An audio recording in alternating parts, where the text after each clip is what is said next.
न्याय नहीं दे सकते तब इच्छा मृत्यु दे दो। मुझे इच्छा मृत्यु की अनुमति चाहिए। ऐसा शिकायती आवेदन राष्ट्रपति, सुप्रीम कोर्ट के मुख्य न्यायाधीश और राष्ट्रीय महिला आयोग को दिया गया है। किसने दिया है? एक रेप पीड़िता ने।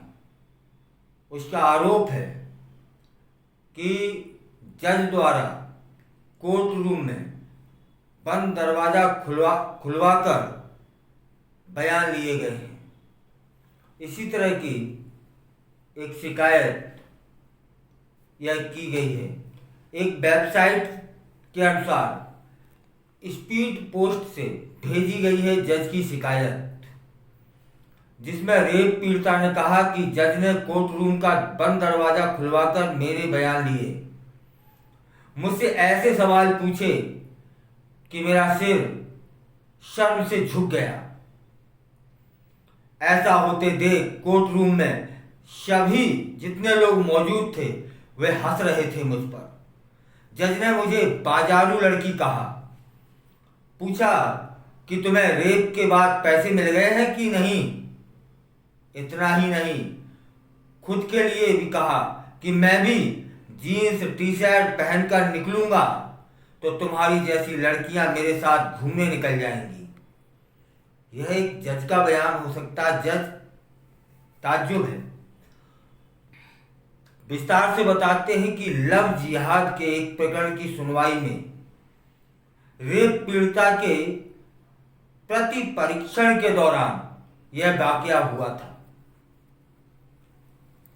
शायद का दावा है कि लव जिहाद का यह मामला जूनी इंदौर थाने का है, जहां 12 दिसंबर 2023 को पीड़िता की शिकायत पर पुलिस ने आरोपी अशरफ मंसूरी व अन्य के खिलाफ धारा 376, 354, अनुसूचित जाति एवं जनजाति अधिनियम, मध्य प्रदेश धार्मिक स्वतंत्रता अधिनियम के तहत केस दर्ज किया था और जिसकी कोर्ट में चालान पेश किया गया और सुनवाई हो रही थी।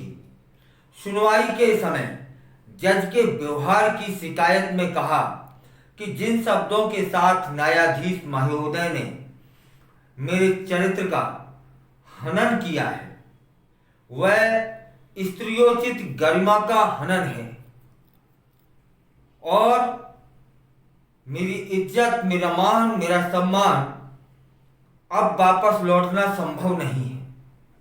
जिस प्रकार न्यायाधीश महोदय के द्वारा मेरे साथ अश्लील तरीके से चर्चा की गई, उस पीड़िता ने आवेदन में ऐसा कहा है। आरोपी के वकील को जैसा विश्वास दिलाया गया उससे ऐसा लग रहा है कि मुझे न्यायालय से न्याय नहीं मिलने वाला। मुझे न्याय नहीं दिलवा सकते तो इच्छा मृत्यु की अनुमति प्रदान करें। 25 जुलाई को यह पीड़िता का इंदौर की जिला कोर्ट में प्रति परीक्षण होना था। जब प्रति परीक्षण के लिए आए आरोपी के वकील, तब उसको रोकते हुए जज ने कहा कि इस प्रकार की लड़कियों का प्रति परीक्षण तो मैं स्वयं ही करता हूं। ताज्जुब है। और उन्होंने प्रति परीक्षण से पहले कोर्ट रूम का दरवाजा खुलवा दिया। प्रति परीक्षण शुरू होते ही जज ने पूछा कि गाड़ी में कैसे रेप हो सकता है। रेप के बाद तुम्हें रुपए मिले हैं कि नहीं मिले हैं। इम्तिहान तो तब हो गई जब मैंने अपने वकील के माध्यम से इस पर आपत्ति ली तो जज ने उन्हें डांटकर चुप करा दिया। इसके बाद जज साहब यही नहीं रुके। जज साहब ने आगे कहा कि जब मैं जीन्स टी शर्ट पहनकर निकलूंगा तो इस प्रकार की लड़कियां मेरे साथ घूमने निकल जाया करेंगी। आजकल इस तरह की बाजारू लड़कियों का कोई चरित्र नहीं बचा है और ये रुपए लेने की नीयत से झूठे केस दर्ज कराती हैं। इस पर वहां मौजूद वकील के साथ साथ जितने लोग भी थे वह ठहाके मारकर हंस रहे थे। मामले में अब पीड़िता ने शपथ पत्र के साथ राष्ट्रपति, चीफ जस्टिस ऑफ इंडिया, राष्ट्रीय महिला आयोग सहित अन्य जगह शिकायत कर दी है। न्याय नहीं मिल सकता है तो पीड़िता ने इच्छा मृत्यु की अनुमति मांगी है। अब पीड़िता की शिकायत कितनी सही है या कितनी गलत, यह तो जांच के उपरांत पता लगेगा। एक बात और भी है कि पीड़िता सबूत कहां से लाएगी, क्योंकि कोर्ट में रिकॉर्डिंग की अनुमति नहीं है। अब तो दो ही लोग हो सकते हैं, एक तो पीड़िता स्वयं और दूसरा उसका वकील। जो दूसरे पक्ष का वकील है वह तो हाँ करने से रहा, और जज साहब के बारे में क्या कहें।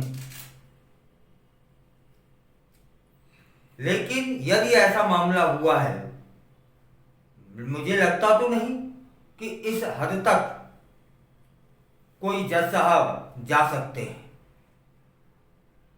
कि प्रति परीक्षण के दौरान कोर्ट रूम का दरवाजा खुलवा दिया जाए और इस तरह की अभद्र भाषा में बात की जाए कि कार में रेप कैसे हो सकता है, और मैं यदि जीन्स पैंट पहनकर निकल जाऊं तो इन जैसी लड़कियां मेरे साथ चलने लगेंगी। यह किस तरह की भाषा है? नहीं लगता कि किसी जज साहब की भाषा होगी।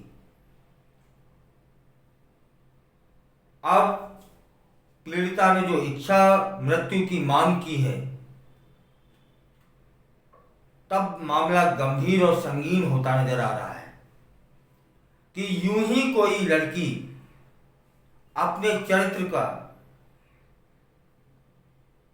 हनन नहीं कर सकती। वह कोर्ट रूम की बात थी, वहीं वो समाप्त करके चली आती, लेकिन उसने अपनी शिकायतें राष्ट्रपति के साथ साथ अन्य जगह की हैं। वह पूरे देश में उसका बदनामी का नाम चलेगा। वह लड़की जानती होगी, वह पीड़िता जानती होगी, लेकिन जब उसने ये शिकायतें इतने सारे लोगों को की तब उसकी मानसिक स्थिति क्या रही होगी कि इससे बेहतर है मर जाना। जब कोई इंसान यह सोचता है कि इससे बेहतर है मर जाना, तब उसके हाथ में कुछ नहीं बचता है। तभी तो वह इच्छा मृत्यु का निवेदन कर रही है, शिकायत कर रही है। फिलहाल इसकी यही उम्मीद की जा रही है कि जांच होगी। यदि उस पीड़िता के साथ यह लव जिहाद का मामला था, यह भी यहां बताना जरूरी है, क्योंकि लव जिहाद के मामले में इस तरह की सुनवाई की कम उम्मीद की जा सकती है कि कोर्ट का दरवाजा खुलवा दिया जाए। वहां तमाम लोग मौजूद थे पीड़िता के अनुसार, उनके बीच में यह इस तरह की भाषा पर माननीय सुप्रीम कोर्ट को निश्चित ही इसे संज्ञान में लेना चाहिए, और यदि ऐसा हुआ है तब फिर जो विधि सम्मत कार्रवाई हो वह करनी चाहिए।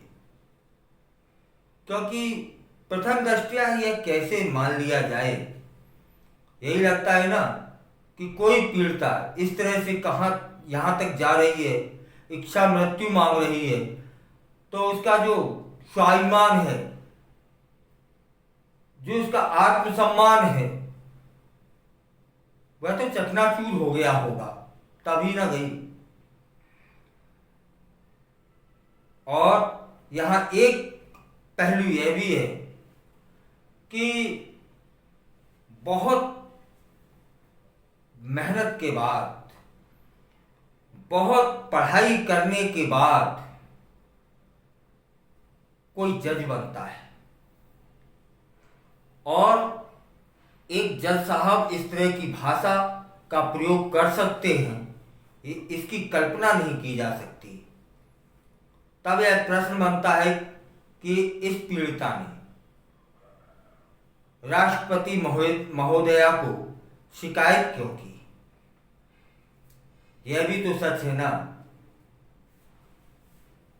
कि धुआं वहीं उठता है जहां चिंगारी दबी होती है।